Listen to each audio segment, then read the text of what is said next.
Thanks so much for inviting me to the symposium. I'm an assistant member at Fred Hutch, a physician scientist and medical oncologist.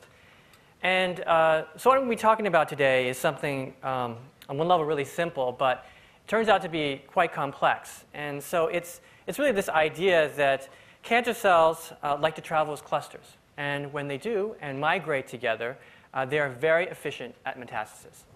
And so really it's this idea of guiding cancer metastasis through collective cell behaviors that I'll be telling you about at some level today.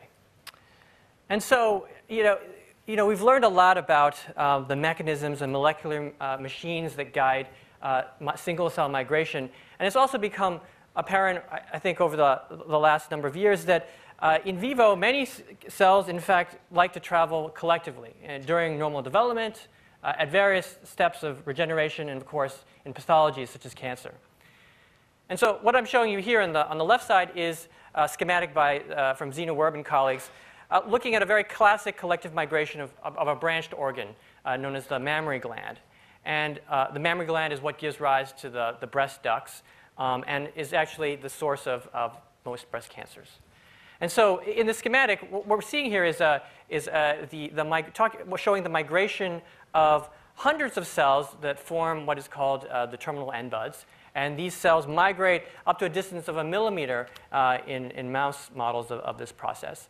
And what's really interesting is shown on the right here is a movie in an organoid system taken by my mentor, Andy Ewald, when he was a postdoc in Zina's lab.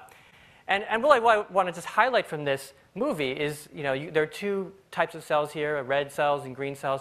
On one level, they're migrating very dynamically. There's a lot of interchange between the cells within this collective.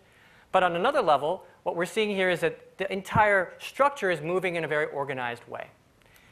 Now, this has been shown to be this collective process in a variety of systems. But what I would argue is even more interesting is the way that this is involved also in cancer. And in particular, the idea that cancer cells co-opt this process to invade collectively into the surrounding tissues. And so this idea has been pioneered by Peter Friedel and other colleagues, and really realizes this idea of cancer cells generating supercellular forces to penetrate into surrounding tissues, and also posing this really interesting puzzle of how are these cells migrating while maintaining a variety of cell-cell contacts, such as the adherence junction, you have gap junctions, desmosomes. Now, our contribution over the last 5 years to this field has been the discovery of cells, specialized invasive leader cells, that lead the invasive collective invasion front. And so these cells are at the front of these migrating collectives in primary tissue. And they are furthermore distinguished from follower cells by their expression, by what some would argue, are the sort of classical basal epithelial proteins and stem cell proteins in normal cells.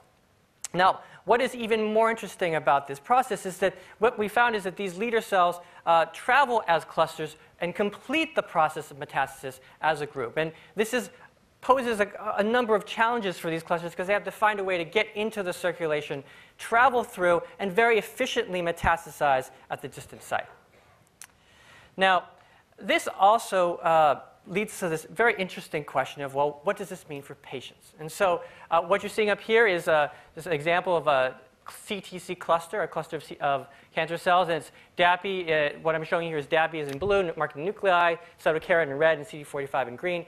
And this is just the general template for how we define these structures in the blood. And what I want to highlight is that you can identify these clusters using a variety of technologies, capture-based approaches in imaging, microfluidics, magnetics, in all cases converging on finding these clusters, which can range from as few as 2 cells to up to hundreds of cells each in these units. Now, what I'm showing you here is just to remind me that these are clusters derived from cerebrospinal fluid, so the fluid bathing the brain. And so the point here is that we find these clusters not only in peripheral blood, but in a variety of tissues and fluids in the peritoneum, in bone marrow, and other sites. And what I'm showing you on the right here is a Kaplan-Meier curve. So it's a survival plot from patients with metastatic breast cancer. And what I'm going to highlight here is that on the x-axis is the basically weeks from the initial entry into the study. On the y-axis is these events. And the key point here is that in blue are patients who don't have CTCs. In yellow are patients who have CTCs but no clusters. And in red are patients who have CTC clusters in their bloodstream. And what's apparent is that patients who have these clusters do significantly worse. They have earlier progression, earlier death. And the data would suggest that this could also be independently prognostic from the finding of single CTCs in the blood. But this really begs the question then of what is the significance? And in particular, we think this leads to this idea that cell clusters could create unique advantages and constraints that might be exploited for cancer therapy. And so really this is the core motivation for the work in my laboratory and really what I'm going to be talking about at some level today with you. Now, my lab is broadly interested in three broad areas, the first being how advantageous is the cluster state. And in today's talk, I'll be telling you a bit about how it turns out to be quite important. We're also very interested in thinking about leader and follower cells in collective invasion and metastasis, and particularly the epithelial proteins that control this process. And a third branch of my lab is very interested in technologies for the detection and capture of these tumor cell clusters in vivo. So I'll be focusing on this first area with you today. And so the origin of this is we're going to talk about as a paper we just published this year, really focusing on understanding and tracing how these clusters get into the circulation and eventually contribute to distant metastases. And so the idea is we took advantage of our experience with organoid models in tumors and combined that with a variety of lineage tracing models that have been developed by Heinz Cleavers and the Brainbow model and so forth to help us tease apart what eventually happens to the tumor cells that metastasize. And so our system for identifying organoids is shown above. What we do is we take a primary tumor. This is from a mouse model or from a patient with breast cancer. And then we digest those into tissue fragments composed of hundreds of cells each. And these maintain their cell-cell contacts and cell adhesion. And then we embed them in a 3D matrix microenvironment that models the invasive microenvironment of breast cancers. And so what you see below here is an organoid obtained from a patient with breast cancer, in this case a 60-year-old female with invasive lobular carcinoma. This is found in 20% of women. Very typical estrogen receptor HER2 status. And what I want to highlight here is that there's a number of invasion fronts in this movie. And what we're seeing is there are some areas where there's quite a bit of collective invasion, other areas that appear to have a more single-cell morphology as they invade. And so in blue, that's sort of like a cluster. In red, there's a single cell. What is the fate of these cells to metastasis? And so to take this to another level, the way we approached the problem was to take advantage of a mouse model we've really extensively studied in collective invasion. This is the PYMT mouse model, and it has several particular advantages. One is that it is a highly invasive and metastatic tumor model, and it generates tumors that, by gene expression profiling, are most similar to a very aggressive subtype of human breast cancer known as luminal B. And so what you're seeing on the right-hand side here is a movie of these organoids invading. We see these collective chains. And in some work that I'm not going to be talking about with you too much today, we find that the leading cells express these basal epithelial proteins.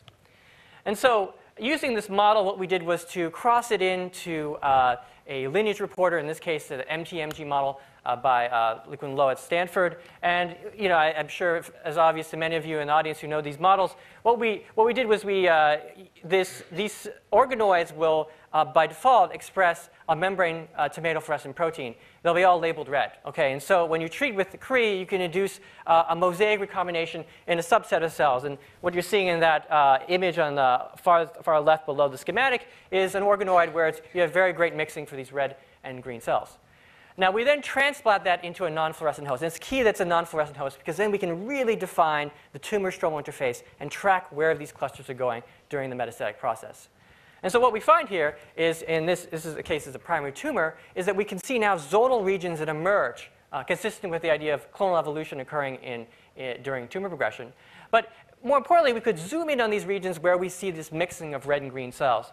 And what we find is that we can see collective invasion fronts composed of both red and green cells. And these are E-cadherin positive at their membranes, consistent with their epithelial nature. And furthermore, if we look at the local, what's happening at the stroma right next to the tumor. And so we can find locally disseminated clusters that we can capture through in Z. They're fully separated from the primary tumor. And we also can find intravascular emboli composed of different colored cells as well. And furthermore, when we look at the blood, we can find CTC clusters, mixed clones. And this is all consistent with the idea that there are multicolored clusters across the stages of invasion and dissemination.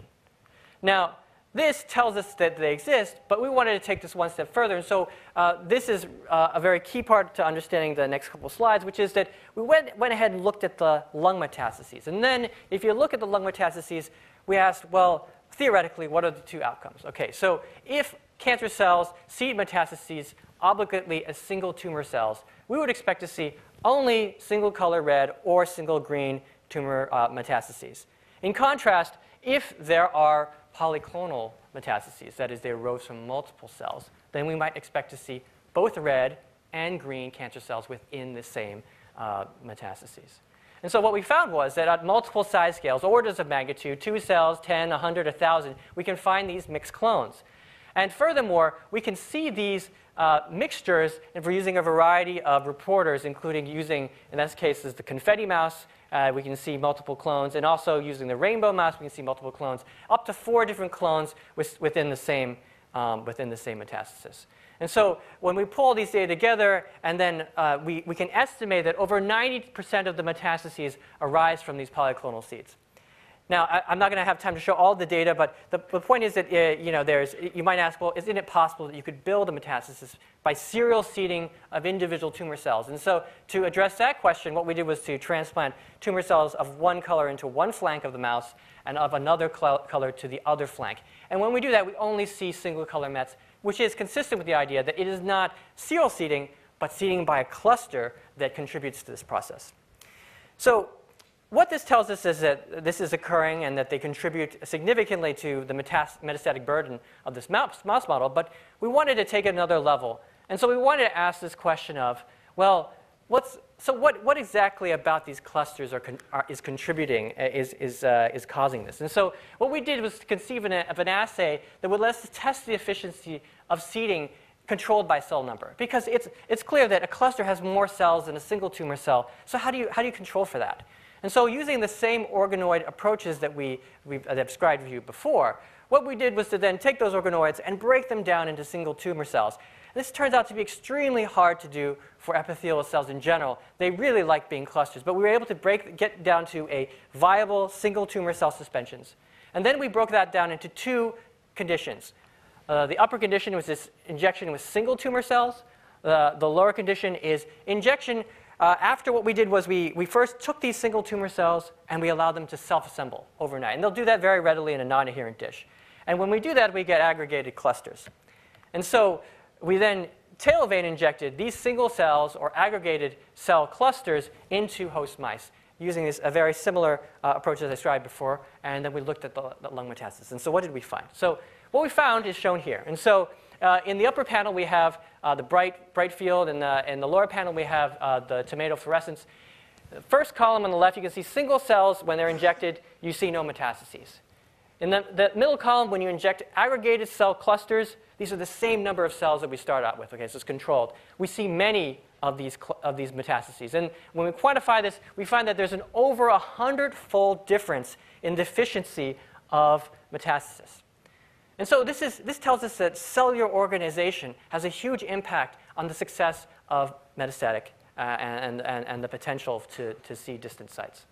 Now, of course, there's many ways we can conceive of that. And we're very interested in this, and broadly this question of what is special about clusters. Of course, you can imagine a number of host factors that might be important. Embolic arrest into capillaries, and the capillary dynamic being important. We can talk about the nidus effect. It's been shown, for instance, by Rick Hines and others that you can have platelets, and then others have shown other sort of ECM components can travel with the cluster. And you can also, of course, conceive of, there's definitely evidence to suggest that clusters might be a method of providing immune evasion to avoid, to shield the cells from detection by the immune system.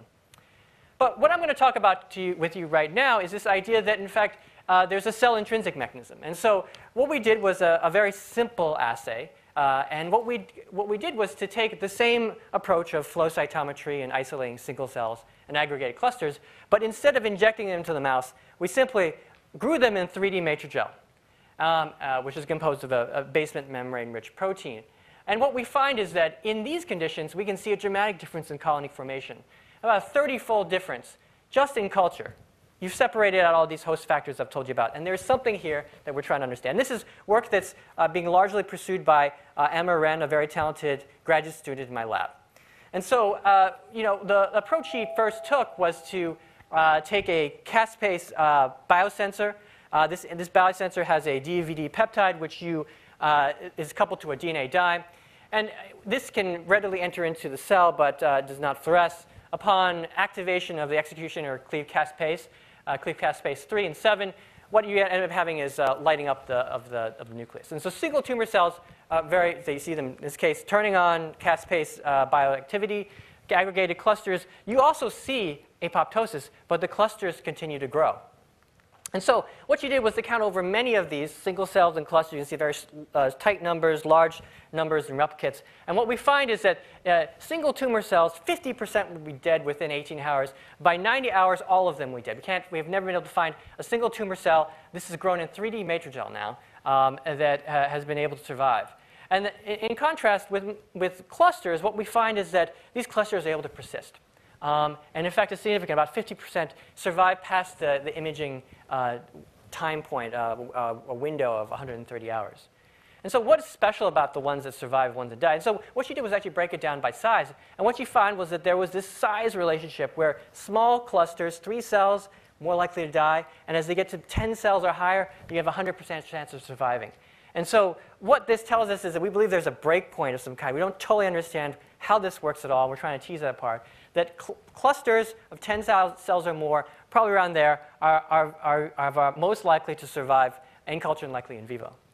Now, I'm just going to talk about 3 more slides because we're really interested now in this idea of social control, which is an idea that developed out of work by Martin Raff a number of years ago. And it's really this idea that programmed cell death is the default program for all our cells, and only in the context of external stimuli from other cells and environment will you have persistence and survival of these cells. And so consistent with that, if we treat our single tumor cells now with FBS, we can induce a dramatic survival. So there's clearly maybe paracrine signals of some kind. But obviously FBS is hard to tease apart. So we're really excited about this connection, which is that we were really interested in this idea of single embryonic stem cells, and the literature has shown that single ESCs tend to die. But there's this Y27632 compound, this Rho-associated kinase inhibitor. I'm sure many of you use this when you do your stem cell cultures, and that can dramatically increase the survival. Now, it's been shown, it was a back-to-back sort of cell stem cell papers, looking at this, and what they found was that under dissociation into single cell conditions, what happens is that you have activation of the Rho-ROCK myosin pathway, myosin hyperactivation, and this then leads to a process of caspase-mediated cell death. And you could use phosphomyosin light chain, clearly a reporter of tension in the system, to show that these Y27632 was suppressing that aspect of the pathway. And so what we've found is that single tumor cells very quickly turn on and you see phosphomyosin light chain expression. Tumor cell clusters, in contrast, tend to have this in a very cortical pattern, which is very similar to what's been known about the pattern of this in sort of collective migrating in a dish. But what's more, I want to just end by is that if we then treat these single cell tumor cells with Y27632, we can see a significant increase in colonies. And the colonies that form do not express phosphomyosin light chain, and they form these, in some cases, these grape-like structures as shown by actin staining on the right in green. And so this is a pretty significant change, about a 30-fold increase. And this tells us and would suggest to us that ROCK inhibition may promote the survival of single tumor cells. And so this is a little bit surprising to us because in the field of metastasis, the idea of ROCK activation being very important in promoting metastasis is a core concept. And what's more, inhibitors of ROCK, such as Fasudil, are used in pulmonary hypertension and other indications. So we might suggest that the use of ROCK inhibitors might have potentially unintended consequences. That's questions that we're actively exploring in the lab. And so just to close, what I've talked to you about today is that collective dissemination of these cell clusters is a highly efficient mechanism for metastasis, and we sort this out using lineage tracing and with these cluster assays in flow cytometry. And in the second part, I just told you a little bit about some of our recent data looking at the role of Rho-associated kinase and the Rho-ROCK pathway in this process. Certainly think that activation of this ROCK pathway causes cell death through some contractility mechanism, whereas the assembly into clusters is protective, likely by some upstream paracrine or cell contact mediated mechanisms. And so I thank Emma Wren and other folks in my lab. Of course, the work I did earlier with the polyclonal metastasis was Andy Ewald, my postdoc mentor, and collaboration with Ken Pient and Joel Bader. So it's a team effort, and I'm happy to take any questions. Thanks so much.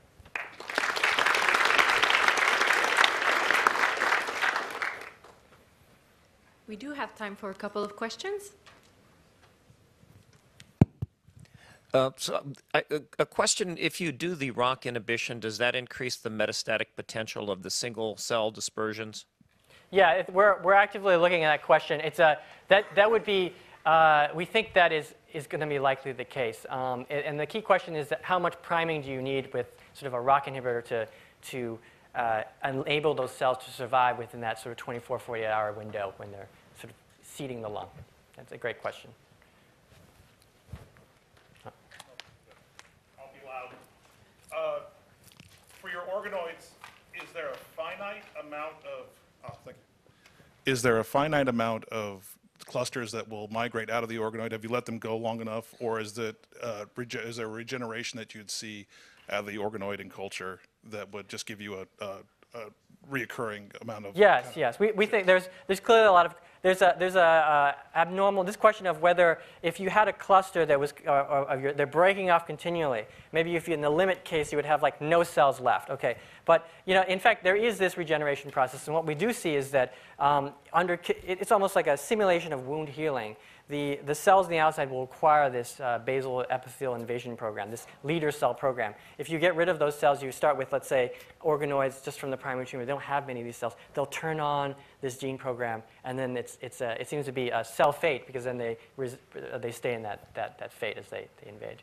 But it's one of the things we think is that breast cancers are kind of like it's a bit of like a zoo. There's a lot of different animals in the zoo. And in the same way, there's many different types of breast cancers. What we see in different mouse models, for instance, or even in different breast tumors from patients, is that there are different kinds of collective invasion, some that break apart more or less. And so that's an interesting area. Yes. In a really interesting study that our little company, RareSite, which is just down the street, has done with Tony Blau in his itomic study in breast cancer, we followed a patient over the course of about 9 months with almost 50 different CTC evaluations. And she had a very high level to begin with due to bone marrow involvement. And she had a lot of clusters to begin with. And as she responded to platinum therapy, her total number went down about 100-fold. But what was intriguing is that as she progressed, which was inevitable, her count skyrocketed, but her CTC clusters didn't. Then she was given one last treatment with eribulin. Her CTC count came down again. And then at the very end, even though her count was lower, much lower than at her peak, the clusters returned. She ended up actually dying of respiratory failure because the clusters formed clogs in her pulmonary arterioles. But my question for you is, why do you think there was this disconnection between the number of CTCs and the clusters? Oh, yes, a very interesting question. I mean, and Tony Blau came to give a talk to us as well. I found that work really interesting. So this question of CTCs, single CTCs and clusters, and one represents or they're closely associated, or where is the disconnect in different aspects? I think one of the things that seems to be emerging from the recent data is that in patient samples, clusters appear to be less apoptotic, and in some cases more resistant to chemo. There's some older literature by I think Ward Kerbel and others, showing that multicellular states can promote therapy resistance. And so the quality of the cells, I would hypothesize are different. But that's a very interesting and important area to investigate further that would be enabled by rare site technologies, for instance. Thanks so much. Thank you, Kevin.